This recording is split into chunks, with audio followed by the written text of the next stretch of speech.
approach to cementing and deepening the role of justice systems, but those kind of movements actually fail. In many countries, let me tell you, the World Bank funded, the World Bank and there was another agency called the Ford Foundation. The Ford Foundation funded many justice projects in African countries. But what actually happened was that these lawyers who were actually coming out of the Ford Foundation of the United Nations funding programs, they actually shifted their loyalty and worked with the military establishments. So what I'm trying to say here is that you can't cultivate a rule of law system without having economic growth. The point economic growth, because in a country where the private players are interested in making transactions, they will depend upon high quality loyalty. And the market will basically decide how good your loyalty will be. So that's also an extremely important part. So on this Constitution Day, I just want to say that although the quality of lawyering in this country is very good, India is actually one of the best democracies in the world, the biggest democracy in the world. We also remain extremely insular. So let me tell you, when we think about the legal profession in the country, India is perhaps the only country where the foreign practitioners cannot practice law. And there have been multiple cases in India. Many people are familiar with the lawyers' collective judgment. There was another case called the A.K. Banerjee judgment. And the Supreme Court said in the judgment that lawyers can come to India on a fly-in and fly-out basis. But the fly-in and fly-out basis cannot be a regular activity. But how will you decide whether someone is actually doing a regular activity? By looking at the number of stamps a person may have on the passport.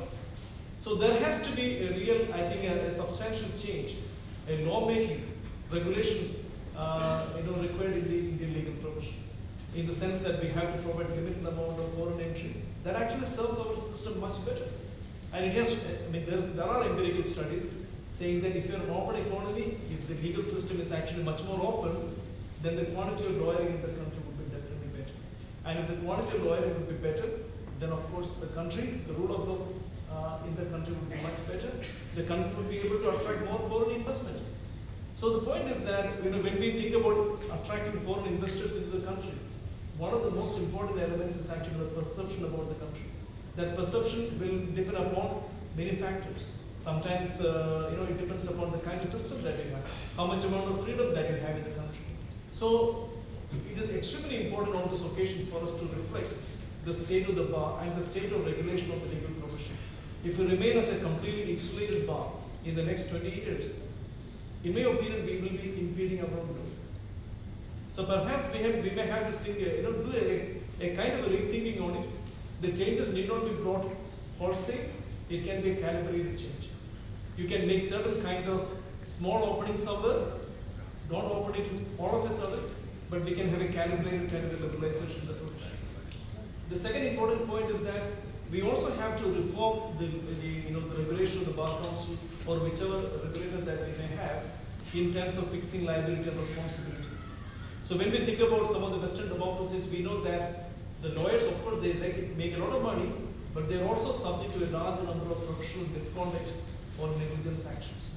In this country, I don't know whether how many lawyers are actually being, hauled up before a court for lack of professional care. First of all, the mechanisms that we have for oversight in this country with respect to the legal profession is very, very poor. So these are areas where we may have to come up with some kind of a regulation, make sure that the affected litigants can actually have an action against a lawyer. It doesn't mean that the lawyer's license to practice should be suspended, but it is important to make the lawyer liable and responsible. So these are the areas where we can make some kind of a change, especially at a time when our republic is celebrating its 73rd Republic Day or Constitution Day for that matter.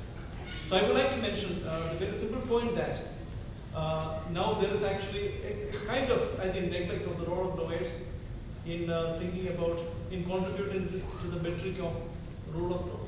And if you really look at the history of the law and development movement in many countries, the justice system, access to justice, the role of lawyers was a very important component. And that component should not be, I think, lost sight of. So that is the only comment which I am making at this moment. And in order to have this kind of a regulation or reform happening in the sector, it is important to have consultation, discussion with the concerned stakeholders. And we should be open. It doesn't mean that we should actually give our space to other people. We should be open to discuss in what manner the system can be improved upon, in what manner the capacity of the lawyers can be improved upon. Because let us be very honest. Although it is a very good profession, most of the lawyers in this country do not get the same kind of opportunity. So sometimes they do not get the opportunity even to articulate their views, even to learn things, new techniques, new skills. Those things should be provided by the concerned regulators. So once we are able to better manage the system, not only are we going to contribute to the legal system, but also to India as a better and more thriving democracy. So I will stop here. Thank you.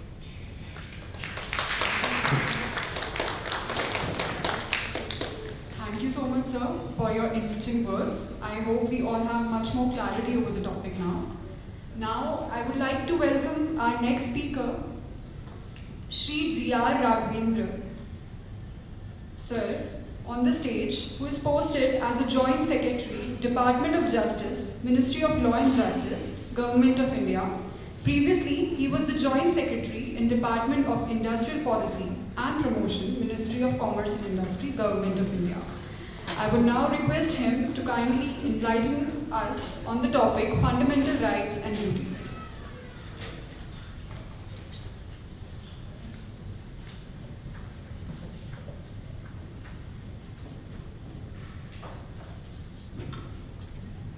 Vande Mataram, Namaskar. Good afternoon to all of you, especially my friend Kaviraj and Meenakshi ji for inviting me here, and all the distinguished members of INBA and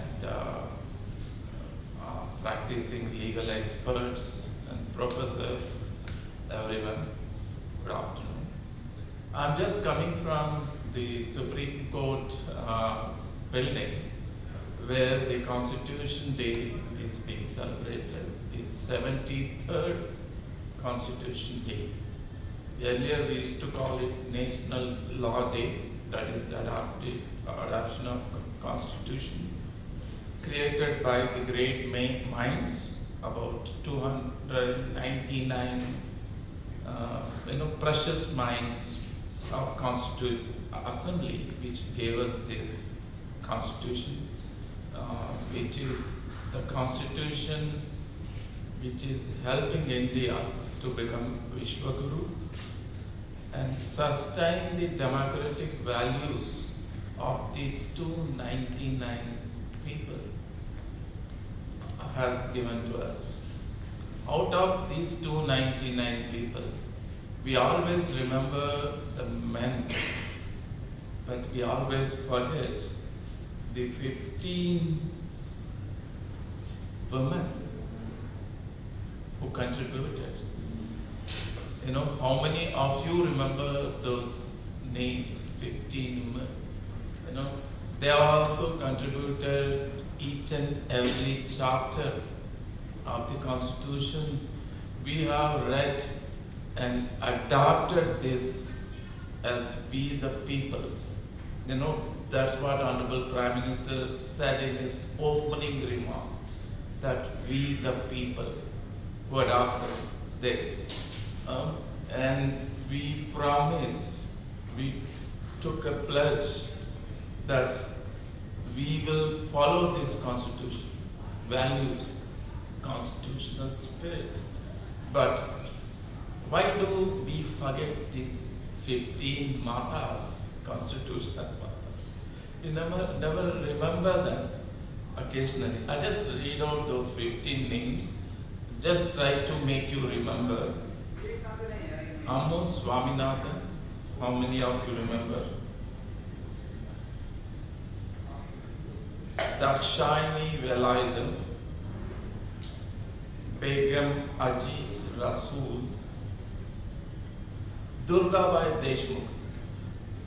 I being a student of Osmania University, Hyderabad, so every day I used to walk from the Durgabai Deshmukh College to Durgabai Deshmukh Hospital, and the statue of Durgabai Deshmukh still in my thoughts.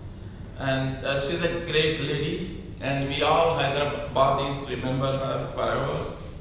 And Hansa Jeevraj Mehta, we have Kamla Chaudhary, and we have Leela Rai, and Malati Chaudhary, Purnima Banerjee, Rajkumari Amrit Kaur. Of course, she's a great lady. She was minister. Of course, we all read about her in schools, but not other women. And Renuka Ray, of course, another Hyderabadi, to whom my wife's grandfather sold his house. That lady is Nightingale of India, Sarojini Naidu. So, about her also we studied in schools. And Sucheta Kruplani, of course, we all know her. Vijayalakshmi Pandit, we know her. And Ani Mascarenhas, and we have these names. So, it is our duty to remember and respect them. And while mentioning the importance of Constitution, how we adopted, Honorable Prime Minister Narendra Modi ji was mentioning and remembering these 15 people. I thought I'll copy him and they say the same words here. And I request you, whenever you get time, when you meet children or friends, or you post on Facebook. Nowadays, who is not on the Twitter or Instagram or Facebook? Try to promote at least one name of these women also. Let the people of this present generation, the young minds, should know the great sacrifices of these 15 women, and they should be given equal respect. Fundamental rights. We talk about Article 14, the equality. So there should be equality, giving respect to all 299 members of Constitutional Assembly. And whenever we talk about Constitution, the fundamental rights, fundamental duties, not only as a law student, and even in schools, and while preparing for the civil services, normally in the preliminary we have MCQ questions on the Constitution. From which country we got influence and adopted fundamental rights? The blindly we say, oh, Bill of Rights, United States of America. Tick marks, got marks. Raghavender selected for civil services. Then we talk about fundamental duties. The Soviet Union, the Russian Constitution, we inserted in our Constitution Article 51A. Of course, the then Swaran Singh Committee suggested this and various iterations to, and 10 important things, duties we inserted, and later came the right to education. That is the 11th and the youngest duty in the fundamental duties. So, you're all legal expert. I'm like a student before. You all know about fundamental rights and fundamental duties. I'm not here to teach you what all these. I just want to make you remember. And when a kid is sitting there, they should know the importance of this. Whenever the rights come, first and foremost, fundamental rights, we talk with our friends, with our parents, and of course social media, Twitter, Facebook, everywhere. The fundamental right, of course the TV channel, the prime time discussion of 9 p.m. The right to, fundamental right to freedom of right, speech and expression. And this is something inalienable right people talk about, but it comes with some restrictions. When people go overboard criticizing someone, it becomes a kind of hate speech. What happens, you're all legal people. How many cases are pending in the court? How the top liars were made to apologize for their, hate speech. And, there are some restrictions. These things we need to stop. And Honorable Prime Minister again was mentioning while quoting all this, these democratic values and the constitutional spirit we talk about, and constitutional values, the rights and duties. Do you think that we imported from the West? No. No, as a student of ancient history and archaeology, before I changed my route to the law, I studied that India was hotbed of liberty, equality, and respected fundamental rights, democracy. See, democracy values, if you go to the ancient India, the entire Bharat had two system of rule. One is the monarchical system where king used to be the leader, but even that king, so-called autocratic power, he used to rule with dharma. Dharma means not only the religious values, the religious dharma.